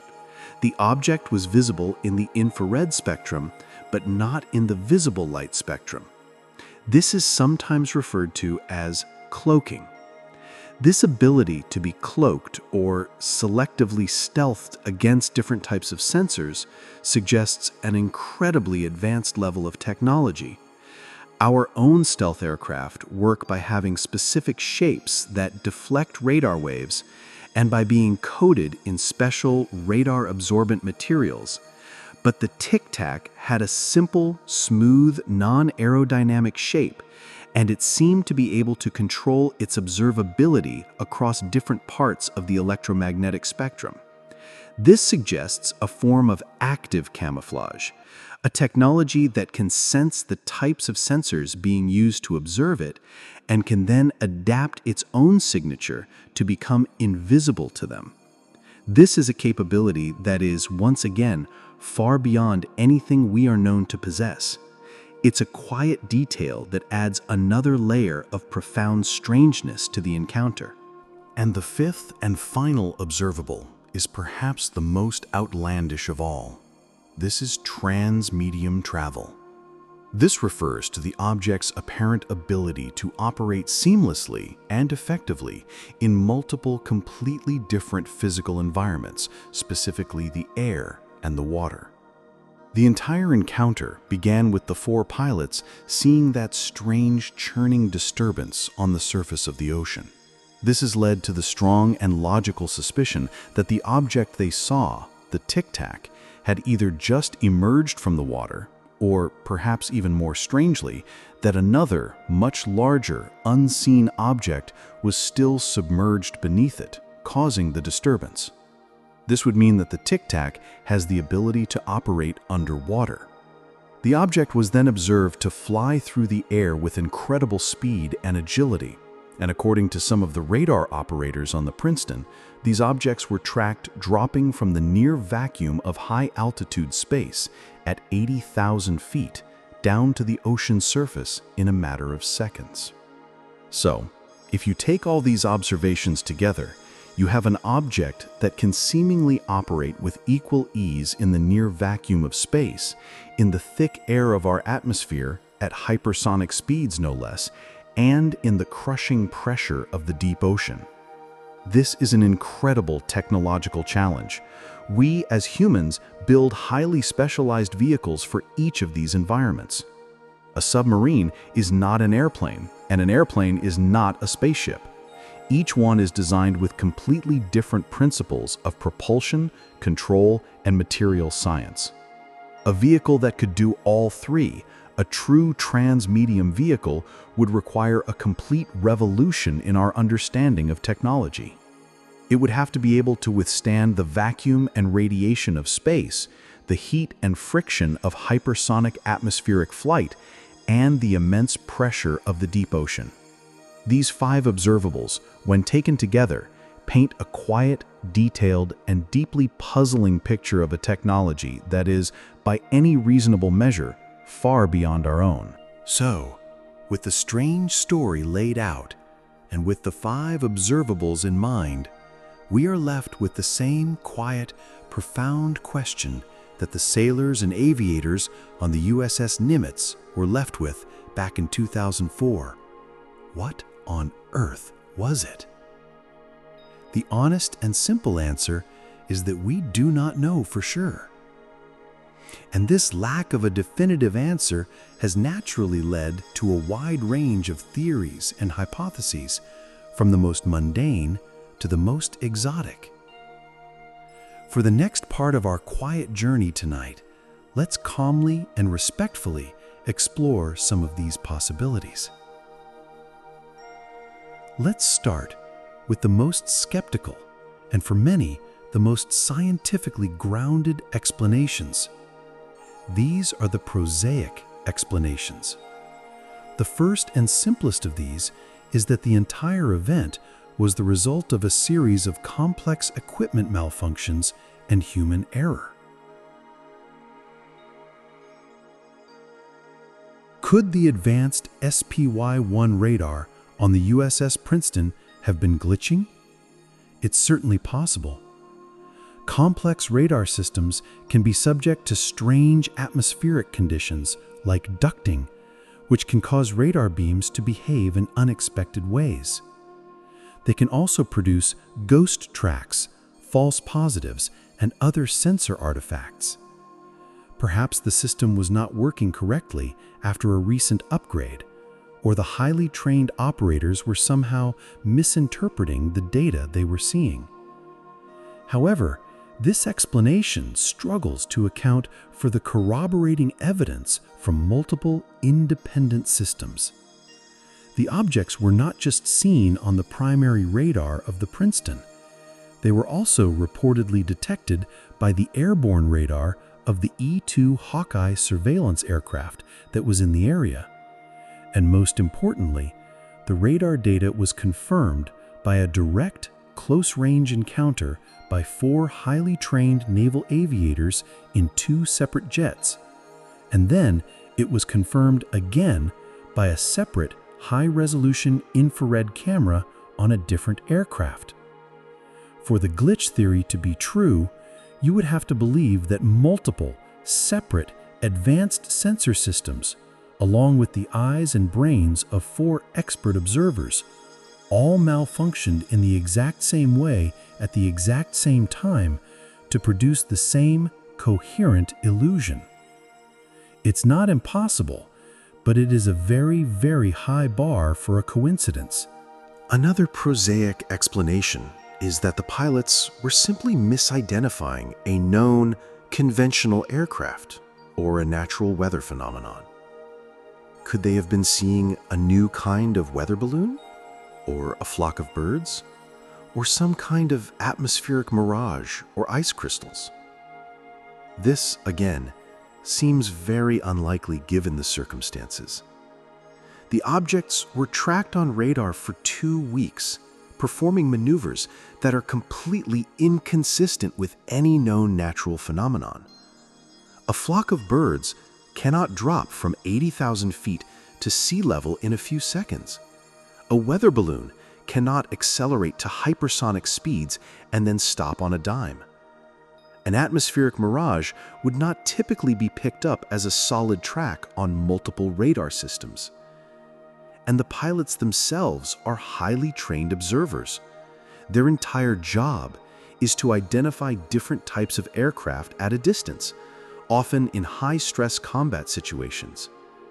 It is deeply, deeply improbable that a Top Gun squadron commander like David Fravor would mistake a normal airplane, a helicopter, or a weather balloon for a 40-foot wingless white Tic Tac performing impossible physics-defying maneuvers. The witness testimony from such credible observers is one of the most powerful and difficult to dismiss aspects of the entire case. This leads us to the next level of skeptical explanation, one that is a bit more compelling because it can account for the high-tech performance. This is the idea that the Nimitz strike group was witnessing a secret U.S. technology. The argument is that some secretive branch of the military or an intelligence agency, like the CIA or DARPA, was testing a new, revolutionary kind of drone or unmanned aerial vehicle, and they were using the Navy's own carrier strike group as an unwitting test subject to see how our best defensive systems would react to it. This theory would certainly explain the advanced performance of the objects and the secrecy that surrounded the event afterward.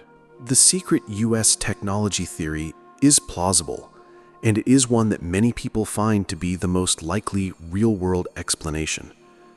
The military is, after all, always developing secret next-generation technology in what are known as black projects. However, this theory also has some serious problems that are worth quietly considering. First, there is the level of the technology itself.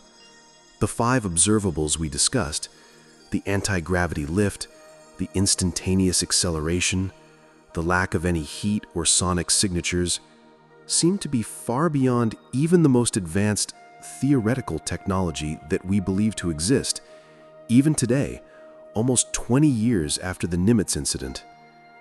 If the United States had possessed vehicles capable of this kind of performance in 2004, it would represent a leap in physics and engineering so profound that it would have changed the world. It seems unlikely that such a revolutionary technology could have been kept completely secret for so long. Second, there is the question of testing protocols. The idea of one part of the US military testing a secret program by actively engaging with and harassing its own frontline carrier strike group in a busy training area seems incredibly reckless and unnecessarily dangerous. A mid-air collision between a secret drone and a $40 million Super Hornet would be a catastrophic disaster. Military testing is usually done in highly controlled, isolated test ranges, not by buzzing your own naval assets without their knowledge. And finally, if it were a secret American drone program, why would the Pentagon officially declassify the videos in 2020 and allow the pilots and other witnesses to speak about it so openly on major news networks and in congressional hearings? If you are trying to keep a secret technology hidden from your adversaries, the last thing you would do is show them videos of it in action. The secret technology explanation is plausible, but it leaves many quiet, nagging questions unanswered.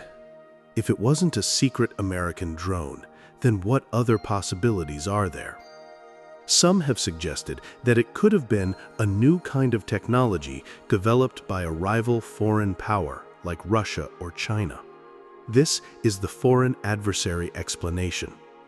This would explain the secrecy, the advanced performance, and why the US government is now taking these encounters so seriously, as they would represent a profound and deeply destabilizing leap in military technology by a competitor. But this theory faces the same major hurdle as the secret US drone theory, only more so. The observed flight characteristics of the Tic Tac seem to be so far beyond our own known capabilities that it is almost impossible to believe that another country could have developed such a revolutionary technology in secret way back in 2004 and not have deployed it in any other visible way since. If a country had a fleet of anti-gravity, hypersonic transmedium vehicles, it would likely give them an almost insurmountable military and strategic advantage. The fact that the world's geopolitical landscape has not been completely upended by such a technology makes this explanation seem very unlikely. And so, after we have calmly and quietly explored all the conventional terrestrial explanations and found them all to be wanting in some crucial way, we are left with the final, most speculative, most profound, and for many, most uncomfortable possibility of all. This is the extraterrestrial hypothesis. This is the idea that the Tic Tac was not a product of any human technology, but was a probe, a drone, or a vehicle from a non-human intelligence. It is, of course, a breathtaking and world-changing claim, and it is one that requires extraordinary evidence. And the Nimitz incident, for many people who have studied it, comes closer to providing that level of evidence than any other event in modern history. Let's be very clear and quiet here. This is not proof. It is an inference. It is a hypothesis of last resort. It is what you are left with when all other explanations, as unlikely as they may be, seem to be even more unlikely. But it is an inference based on the quiet, direct testimony of some of the most credible eyewitnesses imaginable. Top Gun pilots and senior naval officers. and it is based on the hard data from some of the most advanced sensor systems on the planet. And all of this evidence, when taken together, seems to point to an object operating with a level of technology that is, by any reasonable measure, far beyond our own. If we allow our minds to gently entertain this possibility, just as a quiet thought experiment, what would it mean? It would mean that a non-human intelligence of unknown origin and unknown intent is operating with impunity in our most secure, most highly monitored military airspace. It would mean that they possess a technology so far advanced beyond our own that it appears to us to be indistinguishable from magic. It would mean that we are not alone in the universe, and it would mean that we are not the most advanced kids on the block. It's a thought that is, at the same time, exhilarating, humbling, and perhaps a little bit frightening. It could change our entire perspective on our place in the cosmos. It could rewrite the story of human history. But for now, it remains just that, a thought, a possibility, a quiet, speculative, and unproven answer to a profound and well-documented mystery. So, let's leave the realm of theory and for our final chapter, return to the quiet, simple facts of the story. A team of the world's best trained observers, using some of the world's most advanced technology, in a highly controlled environment, encountered something they could not explain. And we, decades later, are left with their incredible story, a handful of quiet, profound questions, and a short, grainy black and white video of a little white object that, according to our understanding of the world, simply shouldn't exist. And so our long, quiet, and very detailed investigation into the Nimitz encounter comes to its gentle close. We have walked through the strange events of that week in November of 2004. We have explored the advanced radar systems that first detected the anomalous objects. We have flown alongside Commander David Fravor and his wingmen as they made their visual encounter with the strange white Tic Tac over the churning Pacific. We have watched through the lens of an infrared camera as the object performed its impossible instantaneous acceleration. And we have quietly and respectfully considered the various theories, from the mundane to the extraordinary, that seek to explain what happened. What I find so powerful and so deeply calming about the Nimitz incident is its incredible clarity and its unimpeachable credibility. For so long, the public story of UFOs has been a story of ambiguity. It has been a story of fuzzy photographs, of strange lights in the night sky seen by a single person, of questionable testimony, and of elaborate hoaxes. For anyone with a skeptical and scientific mindset, it has been very easy and often very reasonable to dismiss the entire subject as folklore, as misidentification, or as simple fabrication. But the Nimitz case is different. It is a quiet signal in a sea of noise. The witnesses are not random people. They are a group of the best trained military aviators and radar operators on the planet. People whose very jobs depend on their ability to be calm, rational, and accurate observers. The sensors are not cheap cameras. They are multi-billion-dollar military-grade radar and infrared systems, the most sophisticated surveillance technology we have ever created. And the story has remained remarkably consistent, told by multiple, separate witnesses over many years. This is what makes the mystery so enduring. It is a story that is very, very difficult to dismiss out of hand.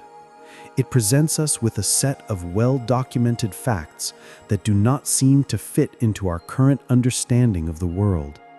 And in that quiet, stubborn contradiction, there is a profound and beautiful sense of wonder. The purpose of our long journey tonight was not to convince you that aliens are visiting us. The purpose was to explore the contours of a true, modern, and high-quality mystery. It is a story that reminds us that even in our modern, technological, and seemingly well-understood world, there are still things that are genuinely, truly, and profoundly unexplained. And that, I think, is a wonderful and very healthy thing for us to quietly contemplate. It's a quiet reminder that we do not have all the answers. It's a lesson in intellectual humility. It shows us that there may still be fundamental aspects of the physical world or visitors to it that we do not yet comprehend. It encourages us to keep asking questions, to keep looking up with an open mind, and to be prepared for the possibility that the universe is far stranger and more complex than we currently imagine. The Nimitz incident is a perfect story for the end of a long day. It's a real-world puzzle with no easy solution. It gently engages the mind with a sense of mystery and wonder. But because the events happened long ago and posed no direct threat, it does not create anxiety. It is a safe mystery. It allows us to stretch our imagination and our sense of the possible, all from the quiet comfort of our own room. So as you drift off to sleep tonight, let the quiet mystery of the Tic Tac be a soothing presence. Don't worry about what it was. Appreciate the story for what it is: a beautiful, elegant, and unsolved puzzle.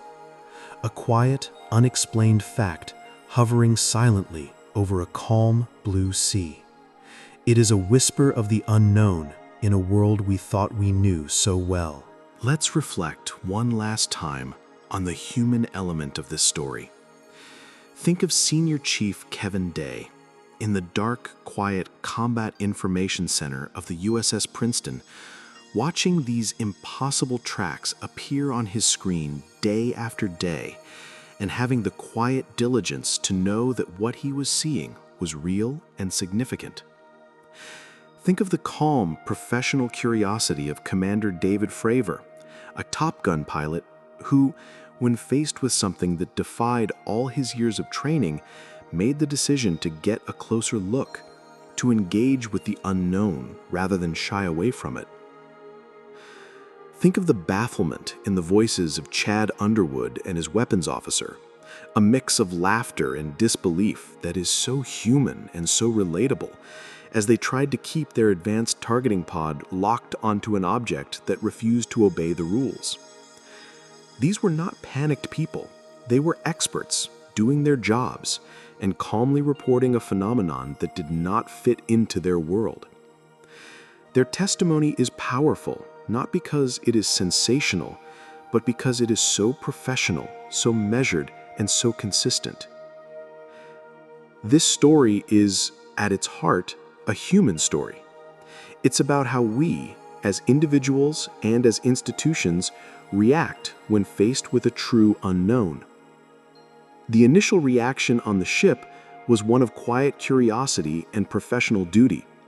The official reaction for the next decade was one of quiet dismissal and institutional silence. And the modern reaction is one of renewed, serious, and open-minded investigation. The story of the Nimitz incident is also the story of our own slowly evolving relationship with mystery. And in that, there is a kind of quiet hope. It shows that even in large, slow-moving bureaucracies, credible evidence and persistent testimony can eventually rise to the surface. It shows that our desire to understand the unknown is a powerful and enduring one. So as we finally bring our long investigation to a close, let your mind find its own quiet stillness. We have traveled far, out to the blue Pacific, into the cockpit of a fighter jet, and into the heart of a deep and enduring mystery.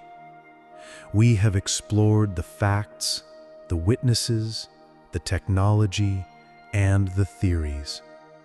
And we are left where we began, with a quiet, unanswered question. And that is a peaceful place to be. A world with no more questions, a universe with no more mysteries, would be a much duller place. The existence of a puzzle like the Nimitz encounter is a gift.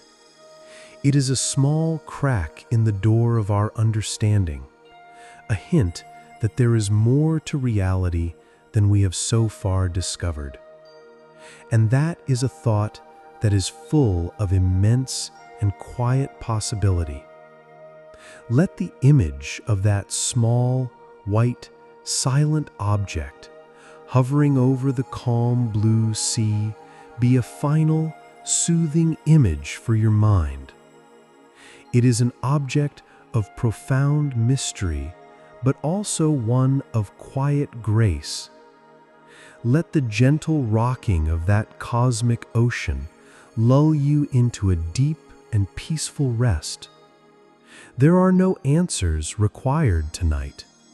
There is only the quiet wonder of the unknown.